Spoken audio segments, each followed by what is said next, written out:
What's up, guys? I'm Sarah. And I'm Haley. And we're the Device Girls.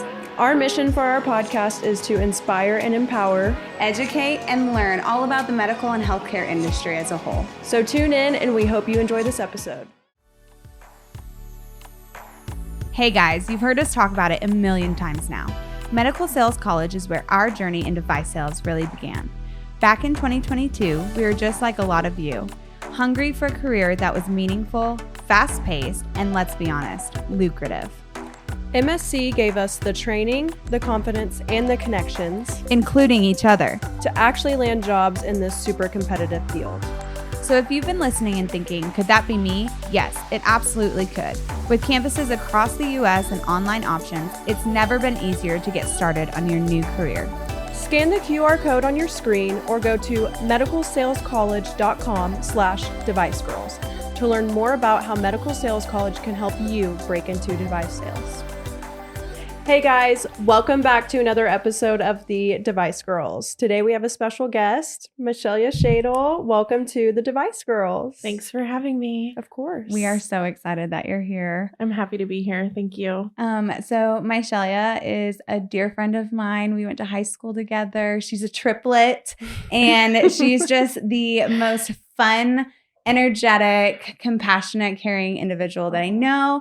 And she has a beautiful testimony and story. And so I'm super excited for her to be on here today and to share all about what makes her her. So, thank you. Yes. That's so sweet. I appreciate it. Thank you. So kind of let's talk to the audience a little bit about your background and what you do and what life has been like since like post high school.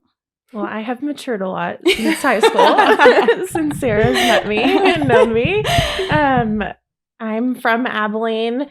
I work for a local insurance brokerage. And really my life here in Abilene is being involved with friends and my nieces and nephews. Mm-hmm. So nothing super exciting, but I'm really, grateful to be here and be plugged in. And so Mychellya has a beautiful testimony and story and has been battling a very rare and unique cancer. And so today she's joined with us to share a little bit about that and get to spread awareness about kind of some of the things that she has been struggling with and bring awareness to the subject. So Shell, you want to kind of talk a little bit about your journey battling ocular melanoma? Of course. I appreciate you both letting me be here to share my story. Of course. In December of 2023, I was diagnosed with ocular melanoma, which is a rare and aggressive eye cancer that is detected through a dilated eye exam. Okay. So I am on that journey as we speak. So what did that look like? Do you wear contacts for starters or glasses? Okay, I don't either, so I never go to the eye doctor. So like what made you go? Yeah. So for context, I used to be an eyelash extension girly. Okay. I was big into the glam. And so with my job, I was traveling back and forth to Nashville and having your regular appointments for getting eyelashes was a little more difficult. So I transitioned to strip lashes. Okay. And one day I had come home for the holidays and my eye was like visibly agitated. Like my veins were bulging out of my eye and I was just really sensitive to the touch. And so honestly, I would have probably never gone to the eye doctor had I not had this type of irritation. Okay. And so did you think it was from like the strip lashes or something? Honestly, I had no idea. Maybe it could have been like some type of chemical reaction. And so my best friend, her husband is a local optometrist here in town. Okay. And so I reached out to their office and asked if they could see me. Well, it was a 2-day later appointment. So by the time I had gotten into the office, the visible agitation had been resolved.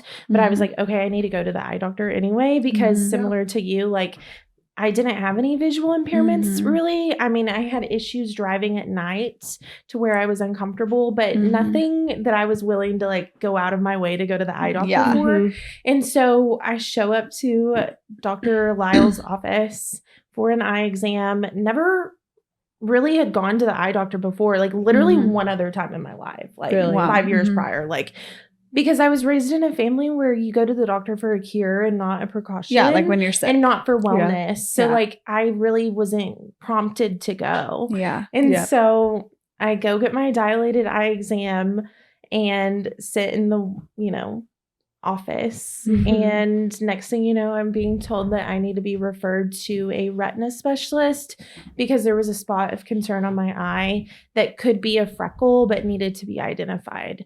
And so originally I had an appointment follow up with a local retina specialist in January. Okay. And so for context, this was December 5th. And so Of 23. of 23. Okay. And so for context, again, my job was allowing me the opportunity to travel back and forth from Nashville. Yeah. And so I was like, I'm not going to wait till January 9th to see a doctor.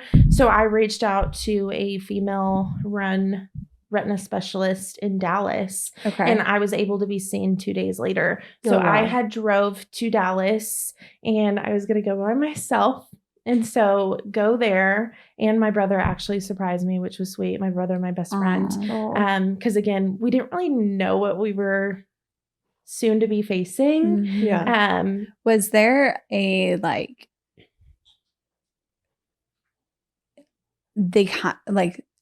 we might know what this is? Honestly, like if we're being transparent here, which Yeah. I'm all about, I'm going through this currently and I still feel like I'm not fully comprehending everything. Mhm. Just because, one, I feel like I've been protected in general by being a little like oblivious to circumstances.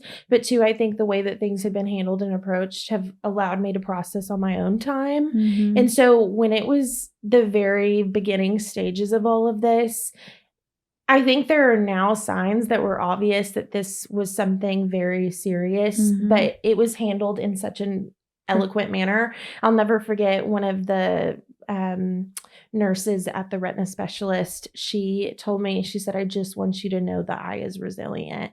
And to this day, like an eye surgery and radiation later, like I now know that and understand that. Mhm. But I didn't really comprehend what she was saying Yeah. until now. And so that was something that I really valued. Mhm. But it was in that appointment, this doctor came in and she said, I don't know what your plans are, but you need to stay because we have to send you to an oncologist. Which again, I really didn't understand Oh, wow. what that meant. Mhm. Because again, I'm not in like the medical realm. I've Mhm. not really been to the doctor. And like, I grew up hearing cancer, but like, I'm also not hearing the word oncology. So like, Yeah. Mhm. I'm just not comprehending. Mhm. And so Was 2 there- days later, Was there a moment before you went to the retina specialist where you were kind of like, oh, no way, like, it's just a Or freckle? are you like a worst case scenario type of person? Like No. you're okay. no. So great question. I'll never forget the day that I went to see Dr. Lyles for a few reasons, but I had just left work to go see him. Like I Yeah. left work and came back into the office. This isn't And every day. Like it's just It a was normal just day. like, oh, I'm going to an appointment and I'm coming back. Mhm. And so I have a really great relationship with my boss and my coworkers, and we all kind of like hang out in the lobby and lounge. And so my boss was like sitting across from my desk, and I was like, yeah, there's like a dark spot on my eye. And I'll never Mhm. forget his face. He's like, that doesn't sound good. Mhm. And I like comprehend that, but like I didn't process. Yeah, so you were like just like, that was okay. like, that should have been like a like, hey, like something's Mhm. not right kind of moment. Mhm. But I just like, you were just like, I was like, okay, like, but it's like, a freckle. if you know who I am, like I've experienced a lot in my life. Like Sarah knows this. I lost my mom to suicide when I was young. I'm sorry. And so I very much have gone through things in my life that really should knock you down. And I'm like, Mhm. okay, like I have no choice but to like move on. Yep. But like I'm protected by like kind of the, I hate to say oblivion because I don't want to come off like I'm stupid. No, but like, not at all. you know, like but I have this yeah. like kind of like, okay, like I'm okay. So that was a moment that was really like, okay. You are yourself resilient, by Yeah. the way. Thank you. Mhm. Thank you. I appreciate you saying that.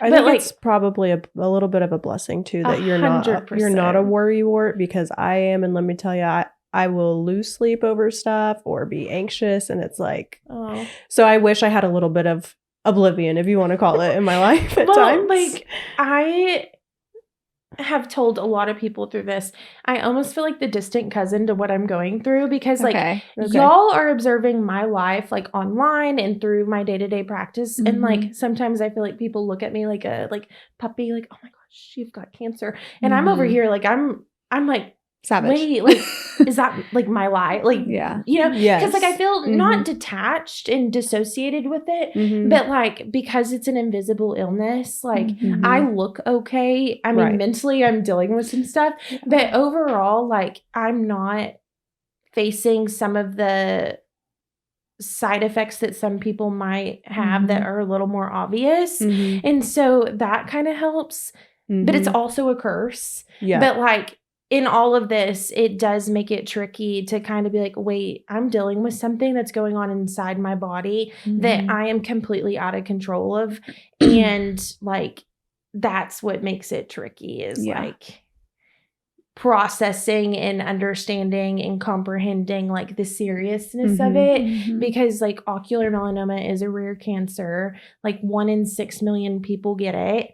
I mean, it is not Wow. something that you can just really Google and have an enormous, you know, search history of. Yeah. Like, you know what I Yeah. mean? Like Mhm. there are other cancers like breast cancer that are really highly talked about and people go through, and you can like connect, like say, you know, oh, your cousin has breast cancer, like let me connect with it. Right. Like I'm not really able to find connect. people who have ocular melanoma and be like, oh my gosh, like, you know, Yeah. can you share with me your experience?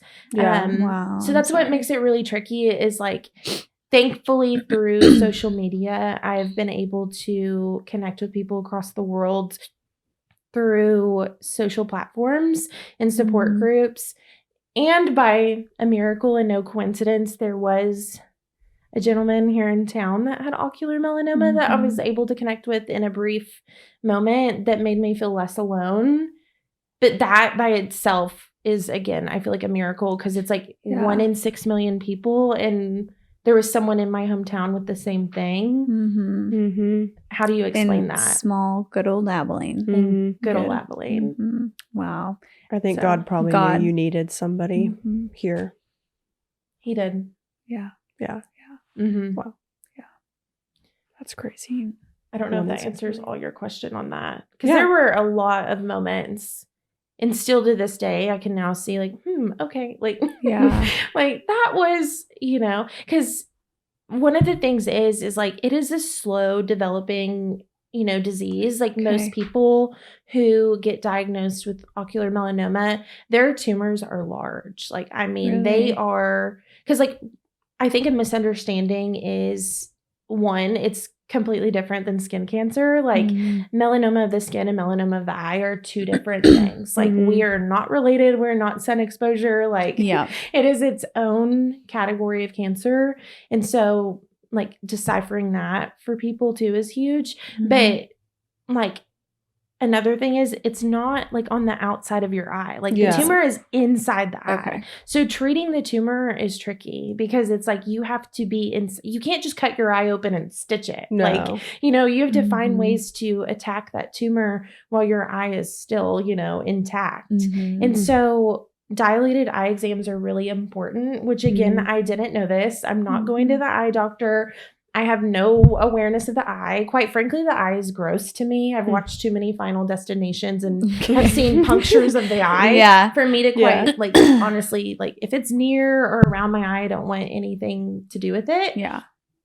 And so getting diagnosed is tricky. But what I have learned and I'm learning through this is most people their tumors are so significantly large because it's growing from a certain side of the eye and then going into your center of vision. Wow. Where I feel like, again, there's no coincidence and that like God has a plan, is mine was found in the center of my vision, which means it was detected very early. Okay. But with that, mine was small. And so there are like a few characteristics that go into diagnosing, which are like the size of the tumor, location of the tumor, like visual impairments. So I have like floaters and distortions. I feel like the best way for me to describe my vision to you is if you're at like the local county fair and you go to those mirrors and you stand and it's all wobbly. Like I see that way. So like it was very much like something was distorted, but like not enough for me to be like, oh, I should go to the doctor. Like I just kind of gaslit myself because like I would be uncomfortable driving at night, but I'm just like, oh, like, you know, it's just astigmatism. Never like I should go to the eye doctor. So back to going to see Dr. Lyles in my dilated eye exam, I didn't think anything of it because I never really had like super apparent like visual changes that like I mean maybe now I would have noticed, but like I would have just kind of like second guessed and like, oh, maybe it's in my head, you know? Because again, it's not a physical disease. It's all kind of like internal. And how do you describe to you what I'm seeing? Right. Like, I mean, I just tried. But is that like you it's not something that you commonly are like, like it's not like, oh my gosh, I have this like dark black mole on my skin. Yes, like if it were like skin melanoma. Like it's like, so with that being said, does the sun cause it at all? Or because I was wondering that because it is melanoma. Great question. I am not a medical professional, so I cannot answer that. Okay. I'm sure there could be some type of linked correlation to it. Okay. I mean, I didn't know if from maybe a my doctor understanding told you with my year and a half of going to multiple appointments and seeing multiple oncologists and meeting with many, many people, there are so many unknowns right now, like around it. That's crazy. When I saw my first oncologist the first time, who I'm no longer with, I will tell you that. I'm a young woman and most people are like older white male. So I feel like I was going against a stereotype of what they're taught in medical school. And I'm like, okay, like just because I don't look like what your average patient is doesn't mean, because like there's a orange pigment in question of being diagnosed, like orange pigment. Okay. I still don't fully understand what that means. I'm assuming like cancer or something. And he was like, your orange pigment's not orange enough. And I'm like, if it's orange, like that should be a concern. That should be a concern. And so like that was really tricky. So like my tumor being found early did lead into some difficulties of being officially diagnosed because of the placement and because of, you know, the sizing. Like most people have these significantly large tumors in their eyes. And mine was like a little bitty baby tumor in the middle of my vision. And so when I first went again to that first oncologist, like there's this thing called wait and watch, which when you're in this question of like, do you have cancer? Do you not have cancer?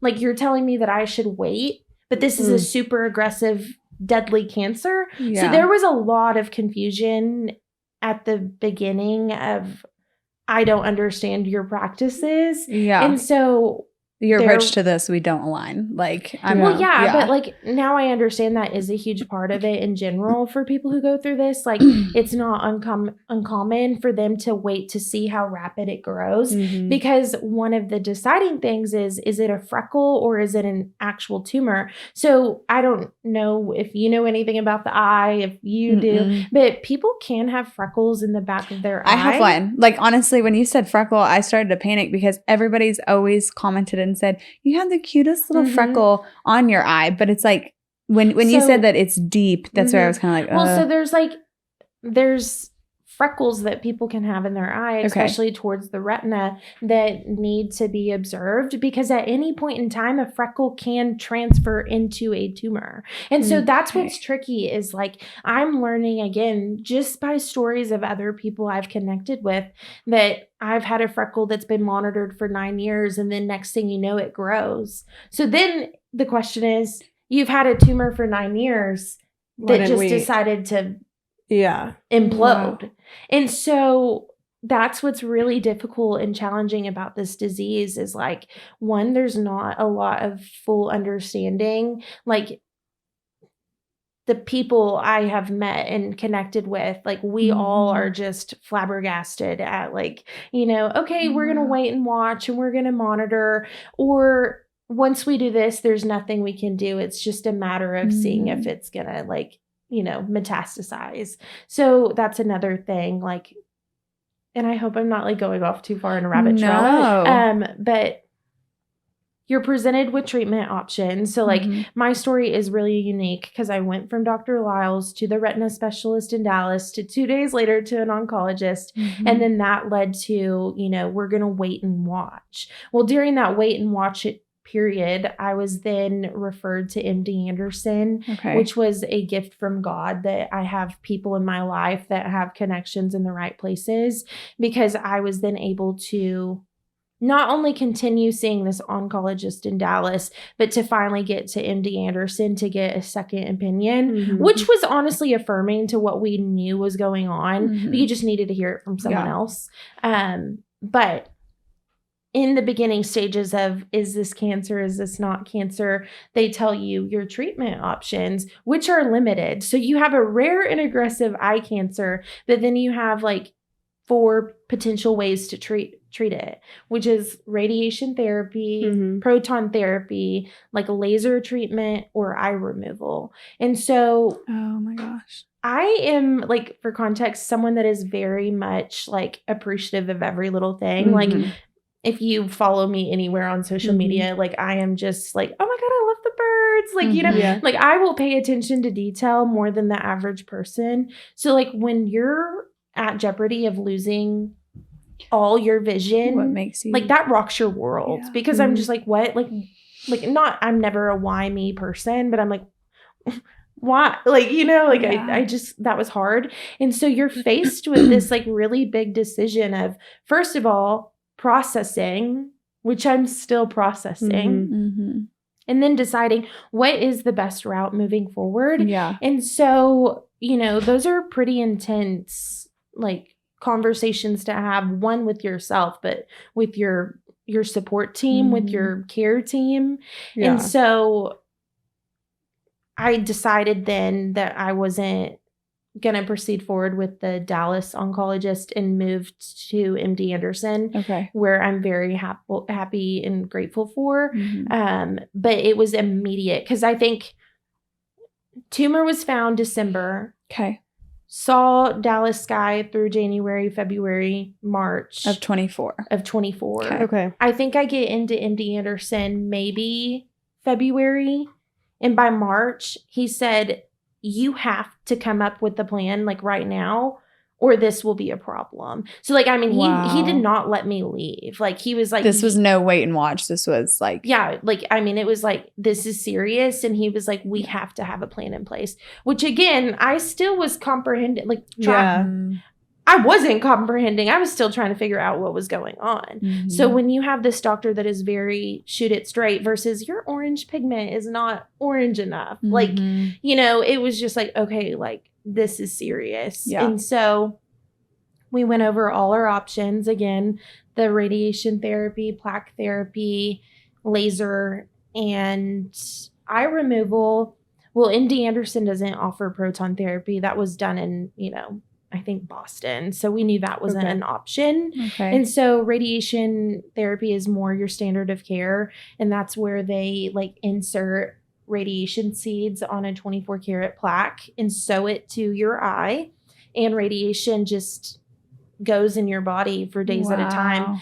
Well, because my tumor is small, we had it in for 2 days, which is really short compared to most people who have this cancer. Like, most people are 7 days on end. And I I was done within 48 hours, but you have to isolate, like you become radioactive. Like I literally was in a hotel room by myself and like just going through this. I had people with me, but I couldn't be around anyone because of how serious the radiation was. Yeah.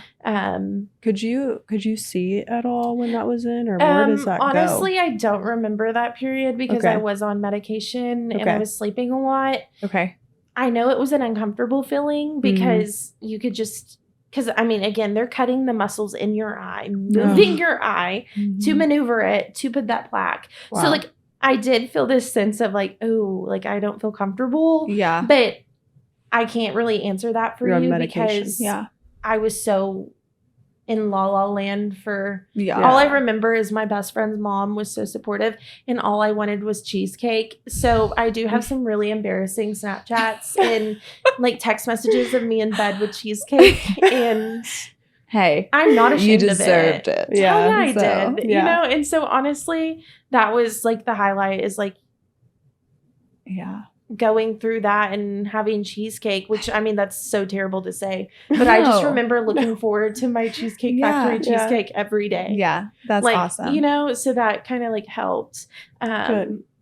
I do say now, like as I'm going through my treatment, because again, there's not a lot of an awareness of what ocular melanoma is, but when you speak to medical professionals, y'all might know this, sometimes they don't speak in like your language, my language. So when you're going to your follow-up appointments and you're discussing your situation, I'm not comprehending their lingo. And so all I remember is went through radiation for 2 days. And then you have like a 1 day, 1 week, 1 month follow-up. Okay. I remember, again, like that was tricky because they cut your muscles. You have double vision. I'm having issues, but like I just thought, again, this is normal response to having radiation to your eye and your eye cut and manipulated with, And so I remember being put on medicated eye drops, more drops, not really understanding why. And instead of going, because again, for context, I'm going through this journey, but I'm also like trying to live my life. Like I was in Nashville working to now I'm back home in Abilene. And I was under the impression of you're going to be on a 3-month period. Like once you get through radiation, you're going to start being on a cycle of seeing your care team for 3 months. Okay. And so I remember having like the 1 day, the 1 week to, you need to be back in 3 weeks. And then it just became more frequent. But like, it was just like, we need to be on drops. Like, there's some fluid. But again, I'm not really comprehending. Like it's just, we need to see you. We need to look at this. And I don't think it was until maybe a few weeks ago when my oncologist told me that, actually, I should go back a little bit, that eye drops go from, being heavier eye drops to now we're going to do eye injections. We're going to now give you injections to put them like medication directly into the eye. Because again, there's like some fluid of question because part of this tumor in ocular melanoma has to do with fluid, with distortion. I still don't really know if I'm describing what I'm going through eloquently, but I start getting injections, and which is not comfortable. I will tell you, just like I said earlier, anything that has to be around or near my eye, I'm not about it. And then you have to be awake and have injections. Okay, no, thank you. Like, and does it go in through like the side? Do they go in through the side of your eye or directly in the center? It's the side. So like, I just remember like you lay back and they have you like look a certain way, and they're like, "Don't move," and I'm like, okay, like I'm not gonna like. This isn't like your wax lady saying like, don't when you have lashes on, like don't open your eyes. You know for a fact that there is a needle coming to you in your eye. And so it's a very uncomfortable process. Whereas what I was saying, like cheesecake and radiation, that was easy. Like honestly, like I would do that 1,000,000 times over than these injections that are like emotionally and physically and, all sorts of uncomfortable, Yeah. Do they have any way to numb it before they do numb it? Okay. It's not like raw dogging it. Okay. I'm like, well, like, how do you numb the eyeball? Is it a drop that they numb it with? Good. Or what? I'm so glad. Different doctors have different practices. Okay. And so originally I was getting my treatment done with the retina specialist at MD Anderson. Okay. But a lot of that is difficult because, I'm in Abilene. MD Anderson's far. It's not just a hop, skip, and a drive to Houston. Mhm. And so it is important, has been important for me to develop a care team here in Abilene. And that is definitely a process. It's not an overnight thing that happens because you have to make sure you have chemistry with your doctor. You have to make sure that there's just you feel good about everything. Mhm. And so Trust.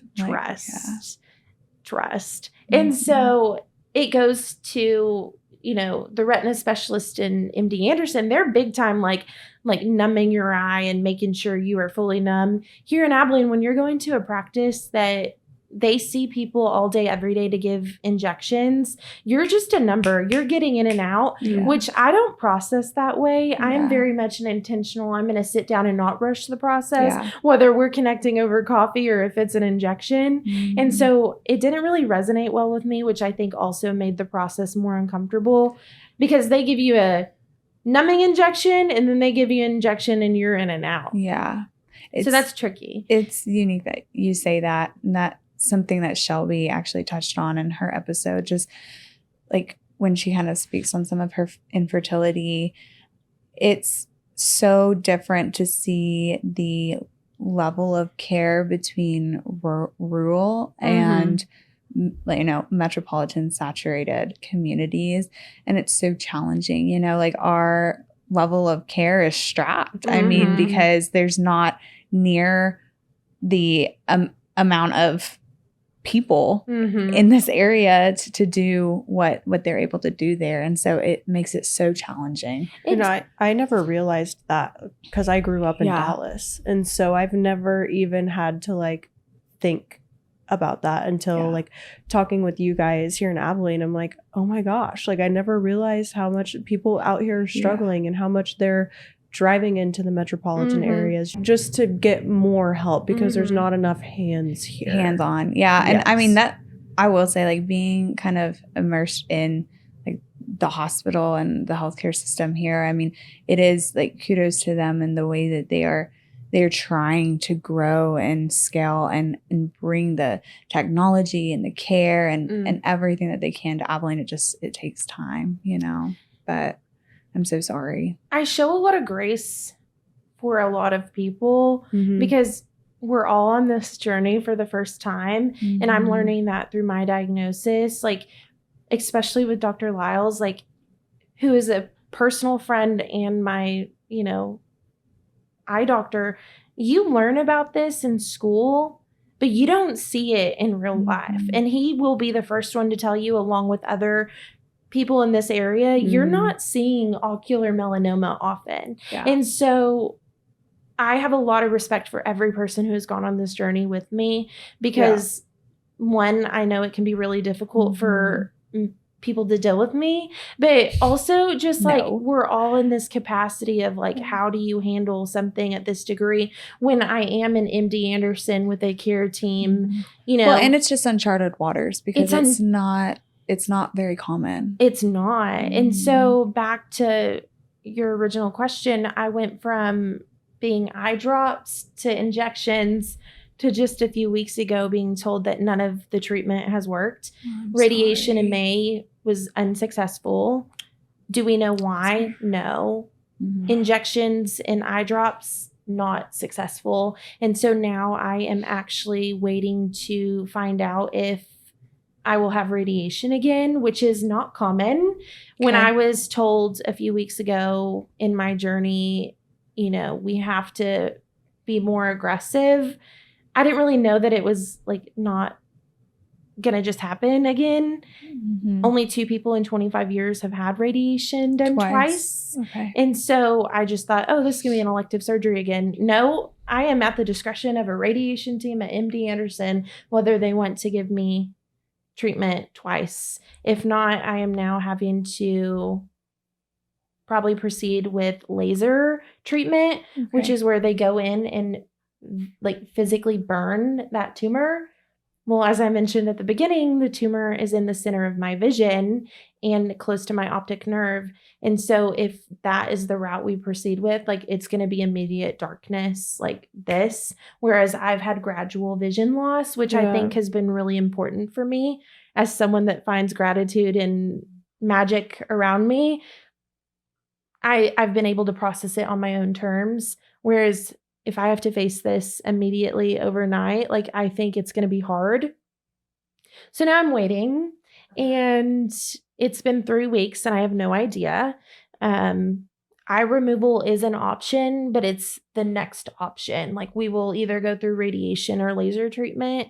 And then if that doesn't work, we'll remove the eye. Because my question for my doctor was like, if we need to be aggressive, like, why don't we just remove the eye? And I do love his perspective. He's like, you can always try again, but you can't go back from removing your eye. And so I do value that and appreciate his perspective, because that is important. And I also think being young, you know, you're a mom, like I'm not fully processing when I'm like, oh, just remove the eye. Like that's going to be like a kid, right? You're going to have a prosthetic eye and you're going to have to clean your eye socket and keep up with the eye. Maybe I'm not ready for that. So I'm like, you know, like, let's see what happens next. And then if we have to go that route later, we will. So that's been tricky, is like not really having the full awareness of what has been going on for the last year, and then being told we have to be aggressive with it. And so another thing that I think is really important for people to know about ocular melanoma is treating your eye is important and the most important step, but the way it metastasizes is a gamble. Like they can't predict like whether mine will spread or it won't spread, but like the likelihood is strong, right? I can't biopsy my eye tumor right now because it's a tainted tumor because it's been treated. It's not like that pure biopsy, but some people can. And, you know, you can see Was if it you too small for them to do that originally? Sorta. He said that could have been a risk factor, but mine was so, the placement was so tricky. Yes. We didn't feel comfortable doing that because, again, we're trying to preserve vision. And so we elected at the beginning not to biopsy it. And honestly, like, I don't know if y'all have ever had these questions with yourselves, but I remember when I was younger, like, again, hearing about cancer, I'm like, I never want to know if I have cancer. Like, you know, I think about people in other countries that aren't privileged enough to have care, and they just live their lives until they die. Like I've always kind of wanted to live in that like kind of illusion of like, I'm just going to live my life and not know. So like all of this stumbled upon me. Like I didn't really like choose to find out. Like it just happened. Like it was, you're going in for an eye exam and you could potentially have cancer, to you have cancer, to now you have a very aggressive eye cancer. So it just like rapidly went down. And so if you think about it, you were just like living your life normal, like no big deal, had no idea. And then now that you know, it's like, well, what's tricky, Haley, is like I very much saw a life for myself. Like I was ready to move to Nashville for the first time in my whole life. My career opened up opportunities that I could just be myself. Like I wasn't from Abilene. I wasn't these stereotypes that you kind of become conditioned to. And so next thing you know, everything changed overnight. Like I went to an eye exam to now I am home, and now I am on a journey of taking care of my health, which is the most important thing. And I'm realizing that, and everything can pivot. But like now that I know, I have to do what I can. Right. And so that's what's tricky, because like I have had questions with myself, like if this is a gamble, like should I just live my life and not be subjective to like every 3-week appointments? Should I just like cancel all care and move on with my life and just let nature take its course, especially if it spreads anyway and there's no cure? Like, so these are questions I've had and I have all the time. Like I have some very intense therapy sessions that if they were ever leaked, I'm sure people would question my sanity. But like I am fully questioning every aspect of my life. And so that's which been is really understandable. Tricky. So, well, I mean, this is kind of off topic, but I mean, like, I even question heaven and hell. Like, we're raised in a Bible Belt and you're in church your whole life, and then you get a diagnosis, like, in what people determine sins in life. Like, you're like, do you really like believe that, like, because like, I guess like you do a lot of self-work too, but like, where I say that, like, you're questioning everything. Right. Like I never really thought about dying, but like now, like, I have to think about dying. Like, I have to think about the life I want to live. And my number one priority right now is like to create a life I'm proud of. Like, which I feel like I was in alignment before, but the urgency that I have, like, it's serious. Like, and I think that's where I get frustrated a little bit is like, I see people in my day-to-day life and they think it won't happen to them. We're one diagnosis, one job change, one pivotal moment. One drive down the road. I mean, you can get in your car and not, you know. Mine's just more obvious, right? And so I just want everyone to know, like, how important it is to like live your life in the now. I saw a TikTok recently that really has changed everything for me because it put in words what I've been trying to express, but it's like we win our life away, like when we get the right job, when we get the promotion, when we get married, when we have kids, and when might not ever come. And so I am at this such resistance of like trying to live a life that's not compulsive, but also live a life, like I said, that I'm proud of. Because right now, everything is out of my control. Like, I'm doing what like standard of care says I should be doing. I am making my appointments. I am at the subjection. Is that a word? I am at the discretion of the radiation team to decide what they think is best for me in my case. So like, at the end of the day, nature's going to take its course and we can do treatment that is suggested. But like what matters now is how I respond. Like control the controllables. Yeah, because I can't control whether my eye responds to treatment. I can't control if it spreads, but I can control what color nail polish I get. I can control who I spend my time with. And so I've always kind of been like that. Like I've always been someone that like emphasizes the importance of things, but it's even more so like urgency. And like I have to like, again, put myself in a different perspective because sometimes like other people won't get it. Like I can't make someone want to change their lives, but I will change mine. And I'm not going to sit here and complain about something like in a year from now. Like if I don't do something now to be proactive, like I don't want to talk about it a year later and be like, wah, wah, you know? So it's really put a lot of things into perspective about what matters and what doesn't matter. And it goes down to like the nitty gritty, like, is heaven real? Like, is hell real? Like, because I'm like, if we live in this world that like life is so short and fragile, you really do have to start like wondering, like, where am I going after this? Like, I'm a believer, like, don't get me wrong. Like, I believe in God and there's no coincidence our paths have crossed now that I know you and I'm here today. Like, like I said, I envision myself in Nashville. Like, I was one doctor's appointment away from like, I would have maybe not gone and I would have gone to Nashville and maybe gone 5 years before I had gone to the eye care. So, I mean, everything does happen for a reason. And sometimes it's hard for me to like comprehend letting go of that because that was really significant for me of like, okay, like, you know, my whole life's changed now, but like health is important and what I do now moving forward of like, okay, like now I know I have cancer. Like, what does that look like? Well, I think what's crazy, sorry, Sarah, I didn't mean to cut you off, but is that not very many people have to like sit there and actually look death in the face. But something I want to share, and this is like really deep because I don't tell a lot of people that I do this, but now I'm about to tell the whole world. I've actually sat there before. I remember it happened to me. I was in Italy actually, and we were walking around, and I don't know why it hit me, but I had never thought about dying before. And we're walking around and they're talking about like I don't know, all the people that lived there in the city before. And I'm in the streets of, I think I was in Venice. And I start like crying, like to my mom. And she's like, what? And I'm like, I literally don't, like, nobody actually, like, this is so deep. Like, this is super deep, but like, Me too.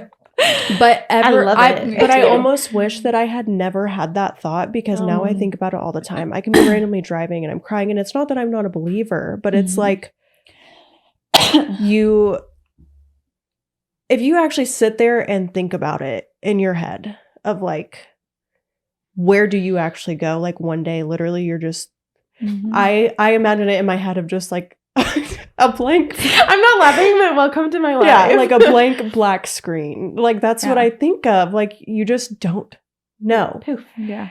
So I have a very similar perspective that you do, I think, just because I had that my own experience with myself, and maybe it was God just like waking me up. I don't know, but I think a lot of people struggle even in the day-to-day with like social media and like being present, and that's why I've always loved your stories. Thank because you always post just like the beautiful things in life, and I appreciate those things that a lot of people don't. And sorry, it's just I'm struggling right now too. And so I've always had that perspective, and like being around people that don't is so frustrating at times, because I'm like, just stop for a minute. Look at the sky today. Look at the mountains. Like, you know, even coming out here, I told Sarah, I'm like, I'm from DFW. There's no hills or mountains or anything. It's flat. She's like, oh, wait a second. It's not really a mountain, but it's a Texas mountain, like out in the Gap. I told Sarah, I'm like, the Gap is pretty. And she's like, what? And I'm over here like, the Gap back to Nashville. But I get what you're saying. Seriously. Yeah. Seriously. No, I love that. So every time I see one sharing. of your stories, I'm like, I love her. Thank you. I love you too. And I don't even like know you, but I feel like I know you. I know. And now, you know, we're on this path together. But I sense this urgency, and I always have. But because of losing my mom at a young age and being in situations to where I feel like death has been so significant. Like, I mean, we've lost so many people in our lives, like classmates, mentors, family members. Like, it seems a little like a occurrence, you know, but that's the one thing we all have in common. Like, we're all going to die.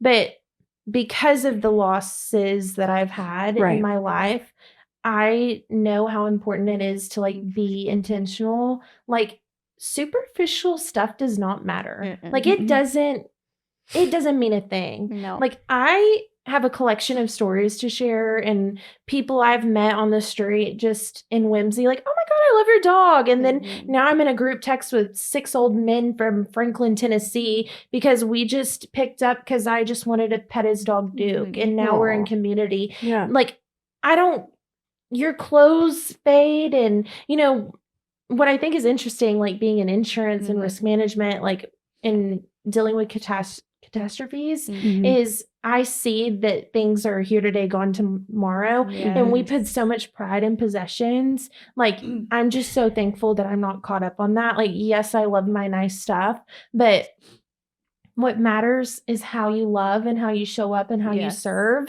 And like, at the end of the day, really the only thing that we leave behind is like how we make people feel in our legacy. And that's something that's so significant and important for me to continue to emphasize and live and lean into.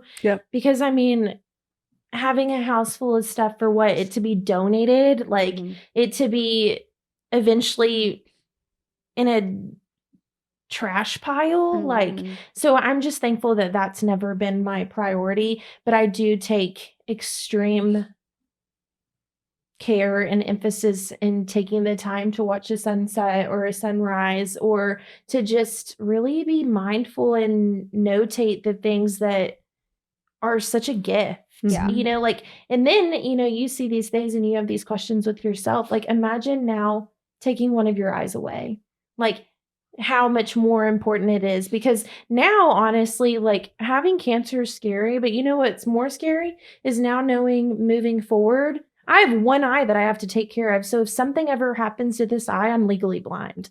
Like, I could really be on a different path, you know? So like protecting my eye, I should be wearing my glasses right now, and I should be doing things, because one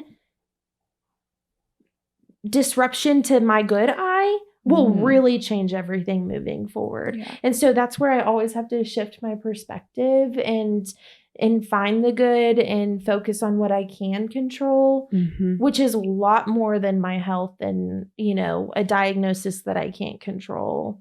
So yeah. Wow. I love it. Thoughts, Sarah? I'm just in awe. I mean, like one of my words for 2025 was like that. I just wanted to, like this year, like impact, like impact. That's how I want to approach and be intentional with my life, and like hearing, you know, leading with my heart and relating to people and hearing people's stories and like understanding how good you have it, but sharing like so people can just have a different perspective of life and appreciate and love, and I don't know. It's so important. And I think you are on like the right path of doing that too, by like opening up conversations for many people to share their perspectives. Because I mean, looking at me again, you can't tell that I'm dealing with something that can be deadly, right?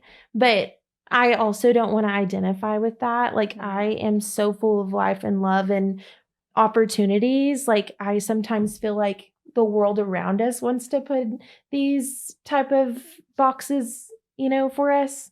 Like I am a triplet. Like I am all of these great things, but like I just don't want to be like pinpointed to one thing. And so we all have stories to tell, and I've always been an advocate of this since day one prior to being diagnosed to cancer. Like if you know me and you see things, like I do see whimsy in life, but I really do think there's nothing more magical than to just sit and share a story with someone, because really, who takes the time anymore to ask someone how they're doing and listen? Like who takes the time to just not rush, you know? And like I said, like my life is filled with people from all over the country that I've met in the most unusual ways, but it takes like being curious and it takes the time to want to get to know someone and to know that there's no coincidence. Like I could get down to the nitty gritty of like, wow, I really like, what are the odds that my best friend's husband's the eye doctor that found my tumor? Yeah. Like, you know what I mean? Like if you get down to the nitty gritty, you can really start seeing the blessings in everything. Or I can be like, wow, I have eye cancer and I could die in a few years. Like, what is that going to do? Whereas it's like, wow, I have eye cancer and I can see things in a completely different perspective. And I think it's so like you speaking on being in a group text with a bunch of old geezers in Franklin, Tennessee. Like I literally love that because, and I think that is something that our generation, it's one of those things that we just don't take the time to like, to hear stories and to relate. And like my dad, he's a former college professor, like a lecturer beyond a lecturer. And I love him to death. And I feel like in my younger years, I didn't appreciate, and I used to be more impatient with the stories. And like, I've come to learn, like sometimes he'll recall the most ridiculous, like detail in a conversation or a story. And I'm like, is this you trying to just retain, like make sure your memory stays intact? Like tell me the names of people like I will never meet, you know? And like, but just learning to slow down and appreciate. And like when I was in college, I waited tables and at Beehive and I would have a group of Tuesday boys that would come in. They all graduated different years from Abilene High. And they all played football at some point. But a lot of them have lost spouses.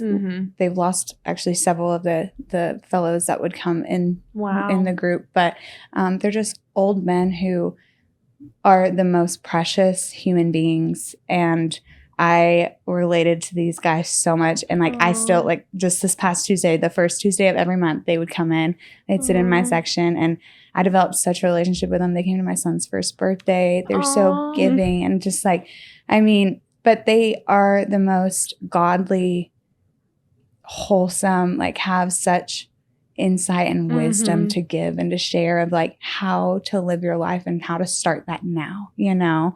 And so Well, I think that's amazing that you're, you step out and you're learning those things and like doing those things now, like at our age, Thank because you. it's That's not something that's common.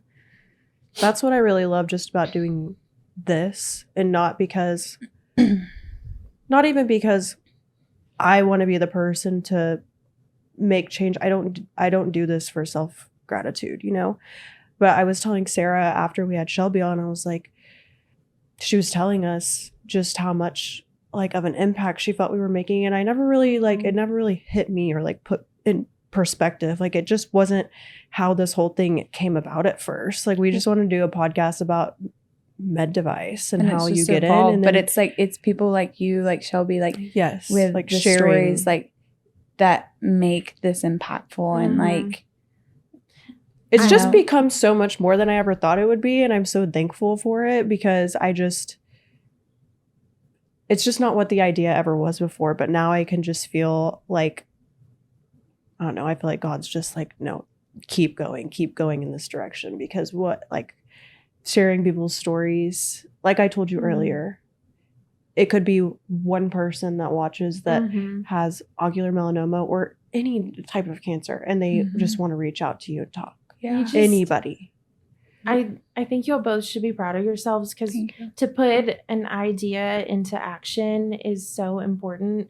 And like I said earlier, we win our life away, like when the timing's right, when it looks good, like to start now matters. And like as you evolve and share these stories, like you are opening up opportunities for people to connect even further than this. And that's a gift.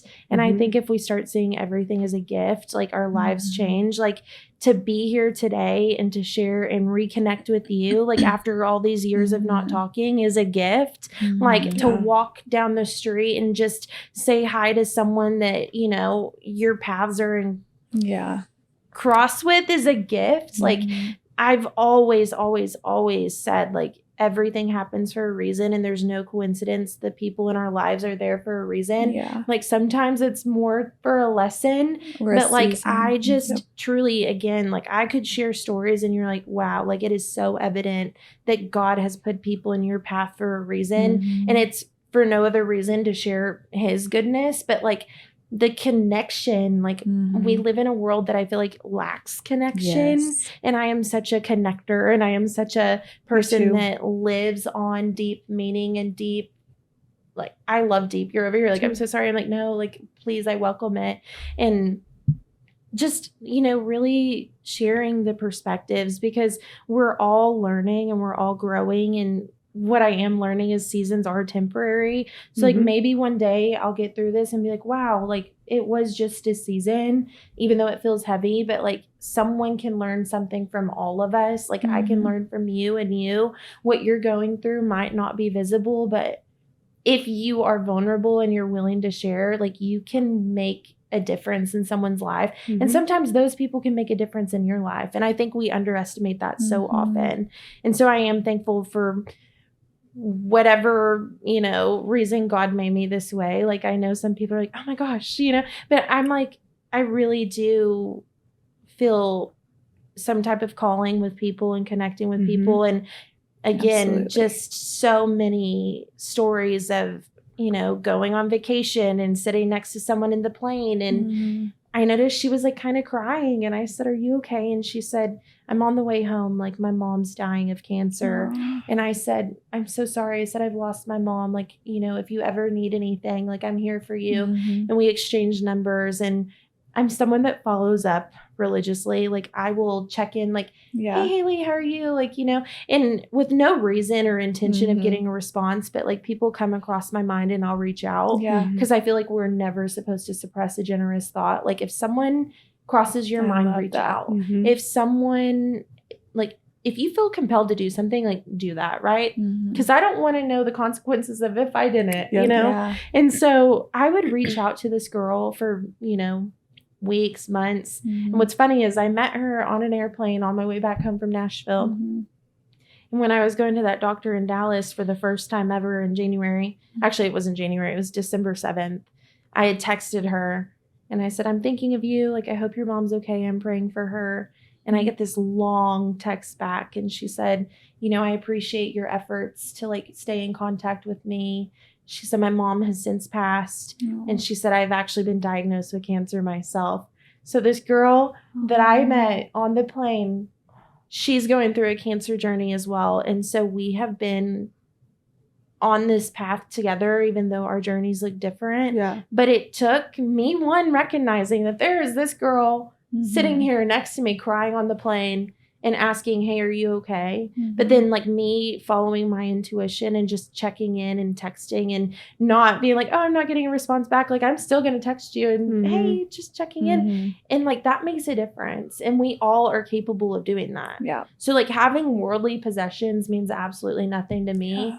But having connections like that make no sense other than it is divine means something. Yeah. Like one of my best friends, or my best friend, honestly, who I met in Nashville, she is an estate attorney. She has experienced loss. And just the way that we met, I'm like, how are we in the same place at the same time? And she has played such a significant role in my life. And I'm like, she's taught me a lot, even in her career of estate planning. Like here I am going through this diagnosis, but you learn through stories and what people do in careers of maybe I should start, you know, putting into perspective, like the type of life I want to leave behind. Not necessarily like, I'm not going to leave money behind, right? Like, like I'm not there in life, but I can leave an impact on the way I love and lead and serve. And she's going to pull her car over and dance with the rainbow in the background. You know, like I want to, again, be proud of the way that I live and not defined by the circumstances I've been given. And so that's like a huge thing for me. And I just hope other people can see that and start living that way. But again, everyone's on their own journey and I can't be responsible for anyone else in the way that they live. But I just hope through my way of living and my way of loving people that it makes a difference in those I encounter, because it means something to me. The people I meet and they share with me and they feel safe enough to open up. Like that matters. It does. You know? Yeah. And being in therapy weekly, like just really deep diving into losing your vision is hard, but like losing a life that is short, like that hurt, you know, like how am I going to live now? How are you going to live now? Like taking the opportunity to just sit here and share, like y'all are taking those steps. So I know that's like long-winded, but like y'all should be proud of like you guys should be proud of each other for like taking and putting this into effort because y'all are making a difference too. Thank you. I think that's incredible. But I also think what's incredible is you're like a huge testament to, like you said, looking at you, nobody would be able to tell like you're sick. I know she's the most energetic, bubbly, like fun, amazing person. But like she said, other people sometimes with cancer, I mean, like they're going through chemo and like they're losing their hair. Like it's more obvious. But like you're a testament to like there's something going on with you as a person, but nobody knows from the outside looking in. But you take the time to just be kind and connect with others. And like, I think we need more people like you in this world. Thank you. Well, I appreciate you saying that, but like, it's not even just a diagnosis. Like people have battles going on at home. Yes, internal battles. People have mental battles. I mean, how many times are we standing next to someone at the coffee shop and they're experiencing the worst day of their lives? Like I will tell you right now, my mom died November 19th. I don't even know, November 19th of 2017. And it was in the middle of the night and all my siblings but my sister were out of town and I'm a coffee person. And so we went to Starbucks at like 6 a.m. while we're waiting for our family to travel in. And I've always been a, people person. And the baristas are like, Shell, how are you? They had no idea the night before my mom committed suicide. So it's like the way that they embraced me with love and like compassion and we're so happy to see you. They had no idea. And so that's just something that's always been heavy in my life too, is like, we don't have to know. We're not entitled to know. we shouldn't have to know what's No. going on to be like, let me just be nice and say, I'm here with you, whether I agree with it, whether I understand. Let's just say, I'm here to love you and love you well the way that I can by just saying, I'm going to show up. Yep. And so, like, it's just, again, been reiterated and it's re-emphasized the importance. Yeah. Because it's not just me. Like, I never want this journey to be about me. And honestly, it took a few weeks ago for me to realize I'm not the only one on this journey. Because again, I'm still in the internal process of what I'm going through. Yeah. But one of my dear friends who has gone through this journey with me and showed up to my appointments, I went to her house for dinner and I was like, how are you doing? She's like, this week's been hard. And I'm like, really?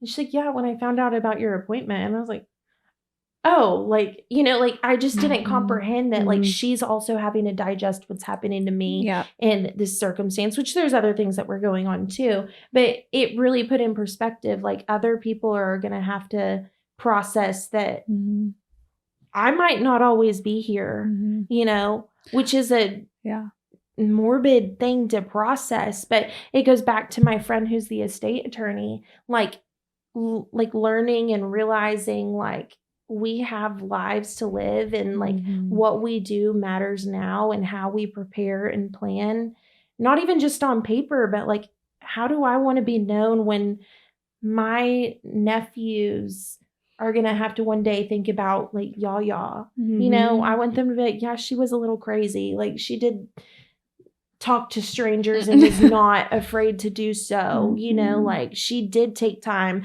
and, you know, was late getting back to work because she didn't want to rush a conversation with the stranger that she felt connected to for no reason other than it's divine, you know? So those are my like little emphases, you know? I love it. Thanks. I do too, because some people just are too busy to care. It really is just sad to me because we do live in a culture that is so social media focused on, we're looking at people that are making extravagant incomes, sharing their day-to-day lives, driving the nice cars, which is all great. Like I can't say that any of us probably don't want nice things, right? But at the end of the day, there's so much that goes on behind the scenes in their lives too that we don't see because again, it's a highlight reel. But it really is sad and disheartening, especially as someone like me and the people that you sit at MD Anderson that are dying, and it's more obvious, and it is death is at their front door.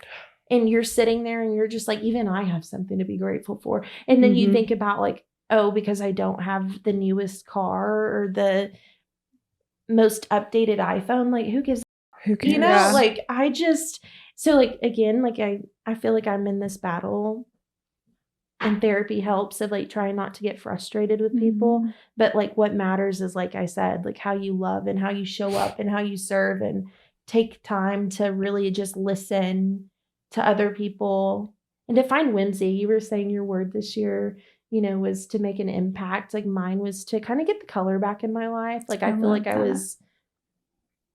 I am struggling a little bit, like as much as y'all say like, oh, I'm like, you know, I like don't feel like I'm living my fullest, like most vibrant life. And so like taking the time to like stop and listen to the birds and do the things that make me happy and only make sense to me is what matters.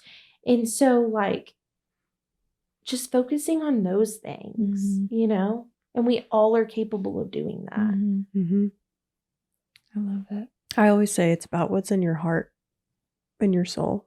Nothing else matters to me. Well, I don't know if we're afraid to being vulnerable or if we're afraid to face ourselves. Yeah. But I mean, I think it's such a gift again to like really like look within and be like, who do I want to be and how do I want to live? Like I love my therapist. She's in Nashville and we Zoom weekly. And I am again on this mission of like really just being proud of who I am. And so my crazy idea right now is I've bought a journal and I am writing in it from like a she is perspective. So like she is love and she is kind, like talking about myself, but not putting my name in it. And I'm just kind of like letting things out that like I feel I'm not comfortable sharing, you know, in general with people.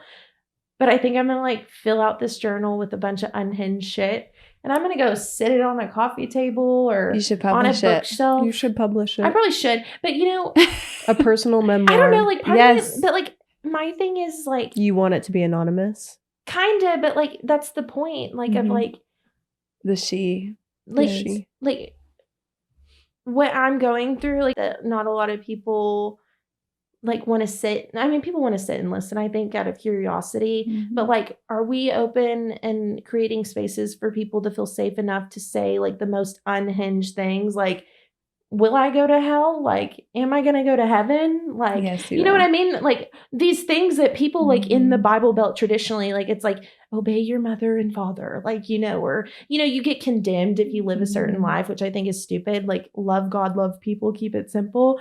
So like this journal that I'm writing is really like, who is she? Like, what type of Mhm. friend is she? Like, what does her dream day look like? And really just delving into that. And so I just think, again, on the higher emphasis, are we Mhm. creating spaces for ourselves and other people to just be like, how are you today? And like, what does your dream day look like? And how Mhm. are we going to get there together and feel safe enough to live that out if it looks different or makes other people uncomfortable? Yeah. You know? Yeah, absolutely. Wow.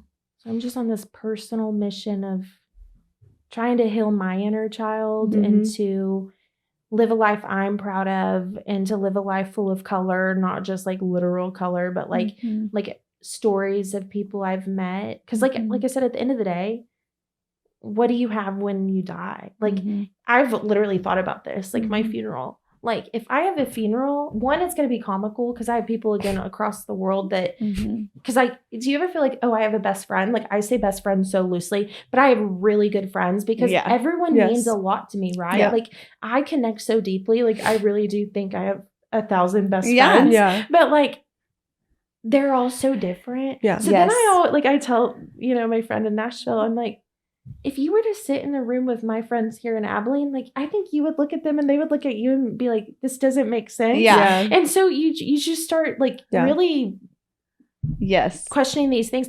But like, you know, how do you want to be remembered? Like, Yeah. you know, how do you, but I just want it to be a collection of stories of like, oh wait, she met you that way. Like Yeah. how? Yeah. Like, Tell me. you Yeah. know, and this is, now that I'm thinking about it, like it goes back to like everything happens for a reason. You know, I work for a local company which created opportunities to be in Nashville, and it was the first time that I was really able to leave and abandon anything I've ever known. Yeah. Like I really just had to go to be like, go be yourself, go build a brand and do what you're good at, which is Yeah. connecting with people. Right. So, I mean, I was saying yes to everything. I met an actual world renowned eye surgeon and went Oh to my his gosh. movie premiere, and which is kind of comical because I'm like, what were the Wow. odds before being diagnosed? I met this guy who was Yeah. able to connect me with people. Again, coincidence? I Wow. don't think so. Yeah. But while I was in Nashville, I was just saying yes to everything, meeting people, I love you know, it. just living like my life as Mychellya and not, you know, the triplet or the mom that Mhm. killed herself or any of these Yeah. stereotypes that we're so conditioned to here. Yeah. And so one of the common denominators, though, that I noticed when I was in Nashville of networking, some of these women like had cancer. Like I had never, again, like when I Yeah. tell you, like I'm a slow processor. Like I think I was like in high school when I realized like the military is an umbrella term for the army, and Okay. you know. So when you hear Okay. cancer, I'm being so for real. It's like Sarah with reservations yesterday. You guys, I'm being so for real. So like when you hear cancer, like I didn't realize like, oh, breast cancer, pancreatic cancer, brain cancer. It's just like, oh, my Aunt Karen died of cancer. So like as I'm Yeah. in Nashville, you know, there's this woman. She is such a good friend of mine and I love her dearly. She had cancer and has cancer.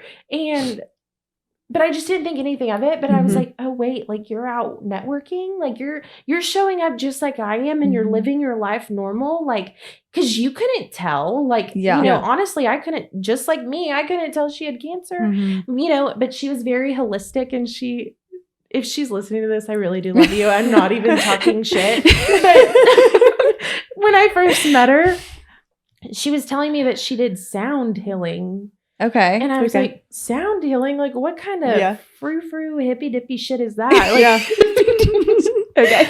we're from Texas. Yeah. Like, Yeah. No, for sure.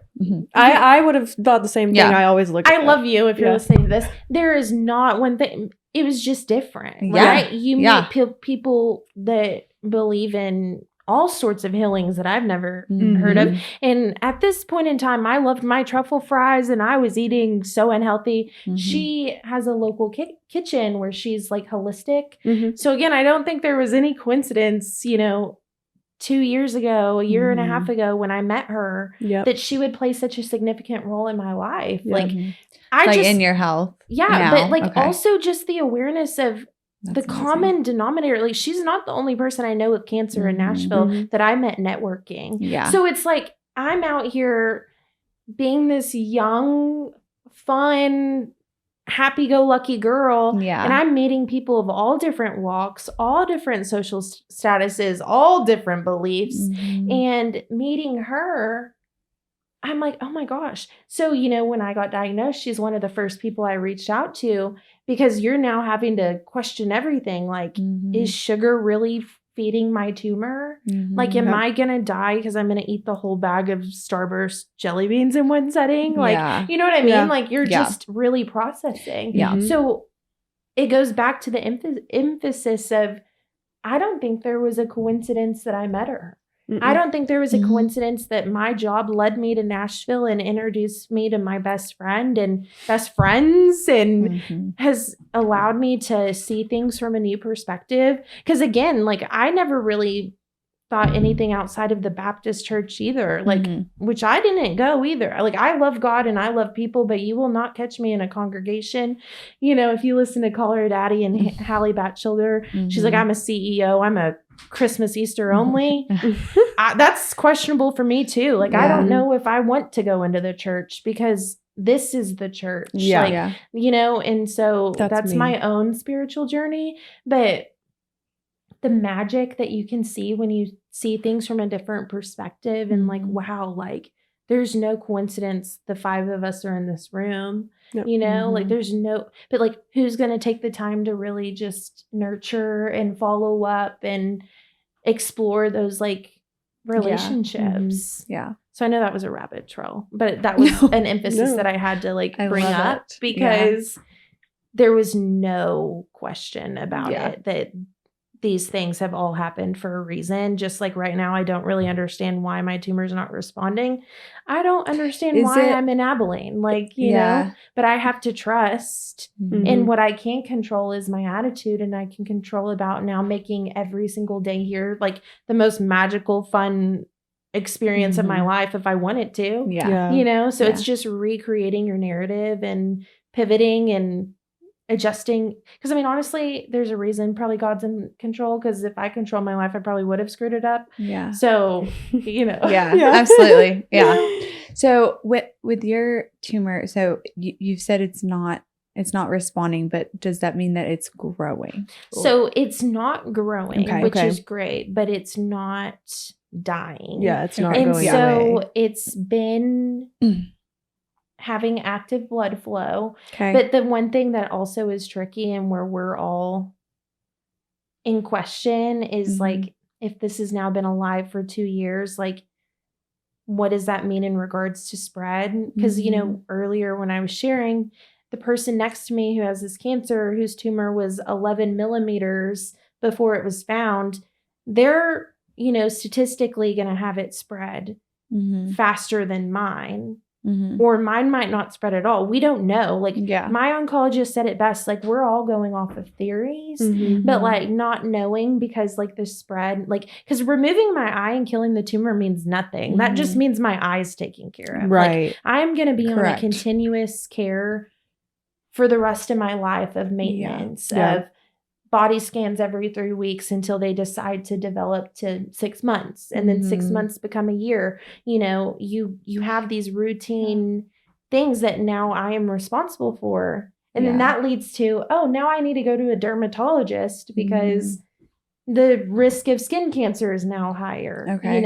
and then just monitoring and being aware of things that I never would have been Yeah. paid attention to prior. Yeah. Yeah. Like one thing that I feel like is not fair and what I do struggle with is before, if I were to be winded and out of breath, I would have thought nothing of it. But now if I'm winded and out of breath, it's the subconscious fear of, is it spreading? Like, is something wrong? Yeah. Like, is it the cancer? And so like not having one, the resources, two, the community, and three, just the understanding of knowing how to decipher, like that's cruel. Yeah. And I don't wish that on anyone. Yeah. Like whether you have ocular melanoma, breast cancer, lymphoma, you don't even have to have cancer, like whatever disease, like not having the skill set and the team and the understanding of knowing and like having that piece of like what are you going through and what's causing it, that is hard. Yeah. And that's scary. Yeah. So are your treatments, so currently you're still going up every 3 weeks? It's a little longer than that. Okay. Right now it's been 3 weeks since I've seen my doctor. Okay. And I don't know when I'll see him next because as I mentioned, I'm waiting to hear from the radiation team and how they would like to proceed. Yeah. But, regardless, I mean, I guess what happens next will determine like the way moving forward looks like, because laser treatment's going to be an in-house treatment. Like they can do it, you're awake and they will paralyze your eye and then they are going to burn it and you are going to be there and immediately have lights out like that. But, obviously processing and learning how to live with one eye, like, that's going to take time. Whereas if I go through radiation, he did say it's going to be a longer stint of time. It's going to be more aggressive and you're going to have more side effects. Okay. So, I mean, that handicapped me for a little bit last year. Like I wasn't able to drive for a few months. Looking at a computer is difficult. Like there's so many things that have happened afterwards that you just don't process. Like, oh, you have eye cancer and you're getting treatment, but then you're like, oh, wait, like, how has that affected your day-to-day in your life? Yeah. And so like I can't look at bright lights comfortably. Like I sit in my office every day with the lights turned off and people are like, why is can you not pay the light bill? You don't know what I'm going through, but no, the lights hurt my eyes. Thank you very much. So I guess moving forward again, it's not my choice necessarily, I guess, if I get to have radiation or not, but moving forward, treatment and care might look a little different because it still could be 3 weeks. It could be every month. Yeah. It could be, I don't know. Yeah. That's what's been difficult because I try to be very authentic in sharing my story. Like if you follow me online, you see that I am very open about all areas of my life, but I have been a little hesitant to share updates. Like the last update people have had on my case was that my set of scans for the first time after radiation came back clear. But then you have people say, oh my God, you're done. You're in remission. I'm like, oh, hell no. Like remission's not a thing with ocular melanoma. Like I don't get the privilege of saying like, I'm not going to have cancer, but like, I've been hesitant to share because even I don't know what's going on. Yeah. And so that does make it tricky in your day-to-day life of people wanting to know what's going on and then having to be like, well, I don't know. And they're like, well, why don't you know? And it's like, well, it's a process. Yeah. So that's tricky. Do you get, how often do they do scans to check if it's been metastasizing? So right now, because... Or are they more focused on your eye at the moment? No, my care team's great. Okay. So I have a ocular dermatologist that is going to be following me the rest of my life. Okay. And then simultaneously I have my ocular oncologist. Okay. Because I am a young woman in childbearing years, they don't want to have scans as frequent. So it's 6 months. Yeah. I told them I don't want kids. I'm like, you'd be doing me a favor by just going ahead and having the scans, but I'm not winning that battle. So right now I'm on a 6-month scan basis, which is scary because things can happen immediate and you just don't know. But right now it's 6 months. And then when they feel necessary, it can go to annual. But as of now, it's 6 months. Okay. And how has like the role of your support system and your family and friends like played in your journey? honestly, I would not be who I am today, regardless of my support system, because I am a collection of the people who love me and love me well. And thank God there are people that know how to love me, because sometimes I'm like, but just having people there and people who I never even imagined show up have shown up in capacities that I am beyond grateful for. I honestly feel like I have hindered people from helping because I have always been a giver and not a receiver. Yeah. And so as I've gone through this journey, like I have dismissed people unintentionally by like, I don't really need anything, but what do you need when you're in this process of like unknown? So like what I've been telling people a lot right now, like I just want to feel normal. I don't want to feel like the person that's got this daunting timeline or, aggressive cancer. Like I just want to be seen as Mychellya and someone that brings value and is fun, and they want their kids to be around me because, I'm a kid too, but like I'm very thankful for the people in my life that have found ways to show up and support me and go to my appointments with me and listen to me cry when I'm upset. And I mean, I'm just so grateful for the people. How has this journey been like financially on like impacting your day-to-day in life? It's a bad way to like compare it, but I feel like it's just like anything anyone goes through. Like you experience a life change, whether it's self-inflicted or not, and you're going to have to learn to adapt. I mean, I've picked up financial responsibilities. Like I'm in therapy weekly, and that's a cost. When you go to your routine checkups, whether it's an eye appointment, your regular appointment, your oncology appointment, there's fees. I mean, it's influenced a lot and has played a role, but by God's grace and mercy and goodness, I've been okay. And I've had people help me along the way, and I'll continue to figure it out, but I'm just taking it day by day. Yeah. Yeah. Well, I know that one of the things Haley and I wanted to do is do like a girl gang sweatshirt with your brand on it, your hell yeah, and I love that. And do a fundraiser for you.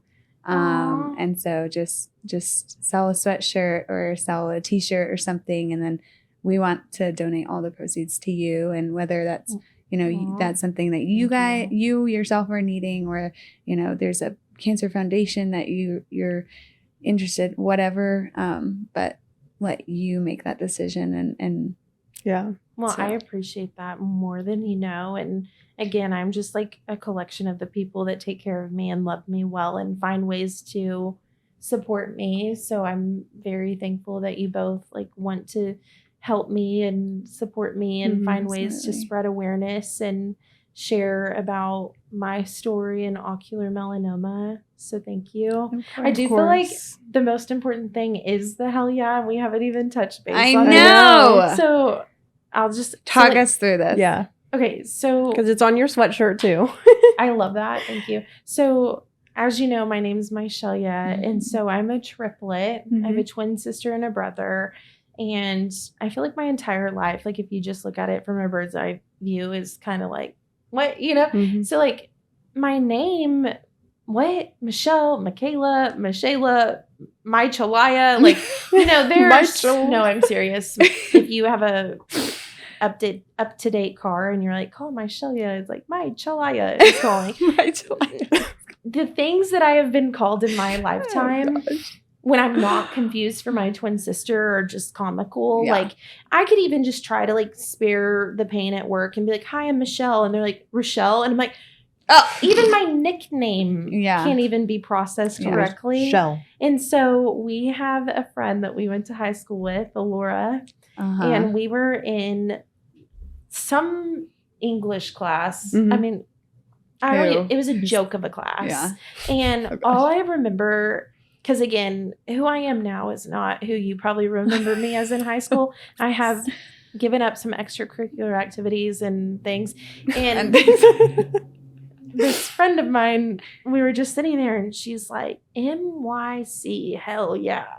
She's like, hell yeah. And I was like, hell yeah. Like, but I didn't really think anything of it. Yeah. Like, it was just kind of a funny joke kind of thing. Yeah.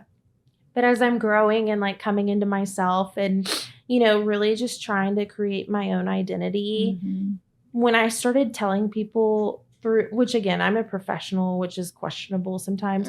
When I would be in professional settings, they would be like, how do you spell your name? I'm like, MYC, hell yeah. And it just started to like stick. Yeah. And so awesome. these old men in Franklin, they call me hell yeah. And That's so like awesome. hell yeah is really just kind of not only become like a fun way to spell my name, but it's really just been like a mentality in my persona of like hell yeah, like if it's a hell no or a hell yeah, like if it's I can't even say it now.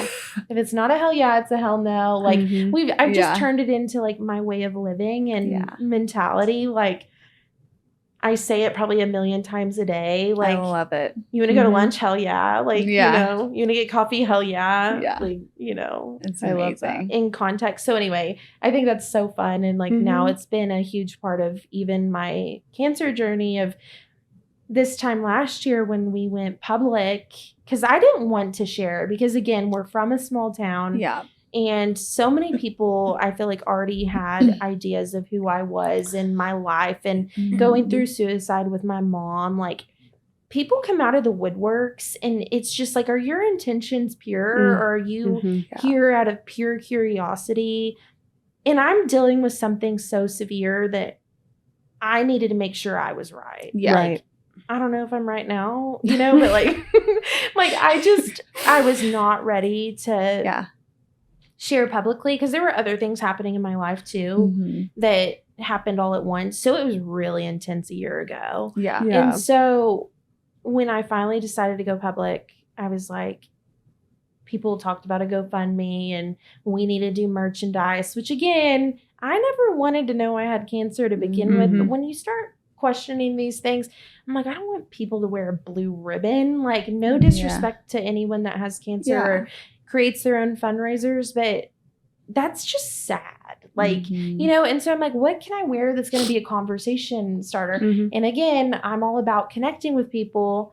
And so I was like, I'm doing hell yeah sweatshirts. Because if you're at the bar and your husband's wearing a hell yeah hat and someone's getting drunk, they're going to cheers to hell yeah. You have no idea it's about ocular melanoma. But if someone's willing to listen, it can be like, hey, this is a fundraiser. Like this is sharing someone's story about cancer, but it's going to start through hell yeah. But then, of course, I had to be mindful that some people think that is vulgar or whatever. So I did the look up as well because, like, you can tell in my social media, like, I'm looking up at the planes and the birds and the hot air balloons or the kites. Like, if you take the time to look up, you're going to see some pretty cool shit. Like, or I think it's cool. Maybe I am a 12-year-old at heart, which I'm okay with that. Me too. It's okay.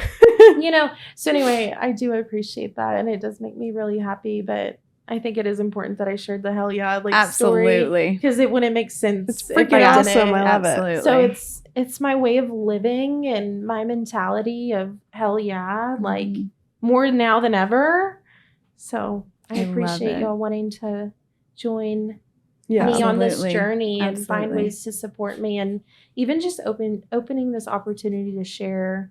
Because again, I haven't really shared on a public platform this in depth. And I don't know if I did it as graceful as I could. Did it in ways of describing the cancer and, but I'm not a medical professional. I'll tell you that. But I am someone going through it and just doing my best. And I really value you both taking the time to want to sit here with me. We really, really appreciate you coming and sitting down and sharing your story and being vulnerable. So thank you. I think, for me, just being able to, I'm the same way. Like, I crave connection and I love to love and relate to people. And just like, even though like you and I haven't, connected and very closely in the last couple of years and just, I love watching your stories and your journey but also being able to come back and like sit down and just learn more about you and what you're going through and relate to you and support you. Thank you.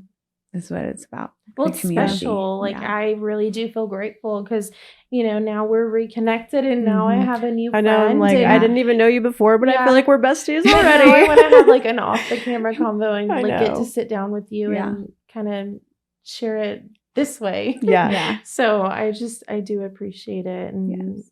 it means a lot to me. And going through this journey, again, it's not just about me, it's about the people in my life who are experiencing it also, but Mhm. just the ways that we can move forward with the Mhm. awareness that we have. Not even about ocular melanoma, but like, how do you see your life? Like, Mhm. how do you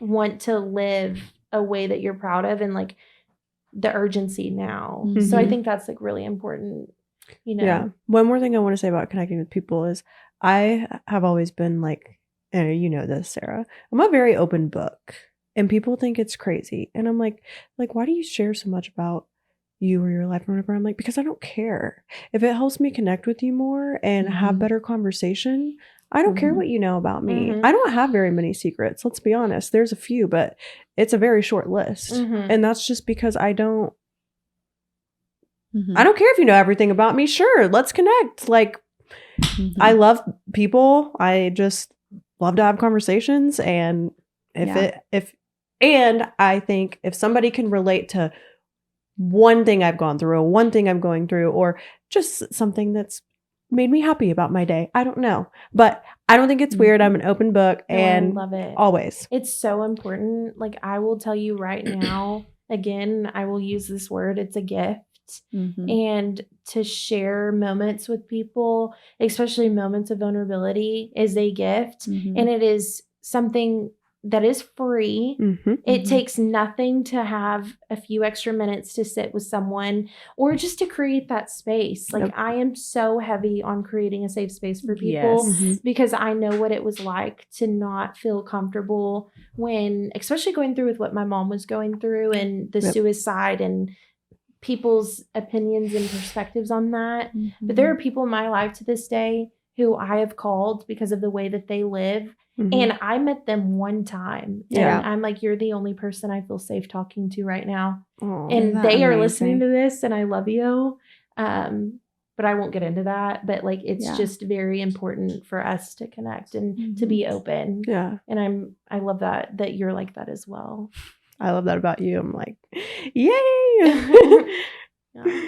Well, thank you But- so much for coming on. Thanks Yeah. for having me. And we will continue to support you Thank throughout this you. journey and Yeah. buy a sweatshirt, Yeah. support Mychellya. Hell yeah. I don't Hell know. yeah. I don't know if you saw my story on Instagram, but I was asking if we do a pre-order of merch. Aw. That's for you. Would y'all buy? That was on Instagram, but that was actually about you. Aw. Anyway, So, so yes, Thanks. please buy a sweatshirt for Mychellya. We would love Thank it. you. so.